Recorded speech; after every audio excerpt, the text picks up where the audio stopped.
ક્યાંથી આવ્યા છો? રાજકોટથી. શું નામ તમારું? નટુભાઈ. નટુભાઈ. કેટલી ઉંમર તમારી? મારી 60 વર્ષ.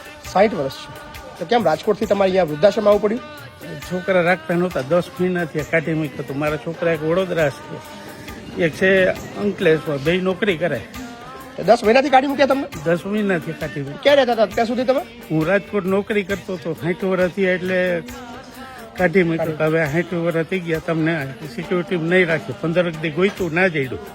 પછી હું મરવા જતો હતો. પછી ગયો હું અહીંથી બગદાણ. તો બગદાણાથી મને વાત મળી, બાપુની ત્યાં તમને મળી જા. તબિયત ખરાબ છે?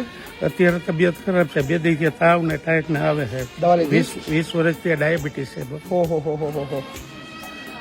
કોઈ વાંધો નહીં, આરામથી તો બધું ભૂલી જાવ બધું. હા, દવા લઈને આવ્યા તમે? હા. મરવાની? તો હું કરવું બાપુ? હવે એવી ભૂલ ના કરતા. હવે તો મરવું નહીં ને? ના બાપુ, આપણે આશરો મળે તો કેમ મળે? હવે મરવાની. હા, હવે ભૂલથી બી એવું વિચારતા નહીં, બરાબર ને? છોકરા મારા બે છે, તે નાખવા તૈયાર નથી. કોઈ ચિંતા ના કરો ભાઈ, આરામથી રહો. હા, હવે ટેન્શન ના લો.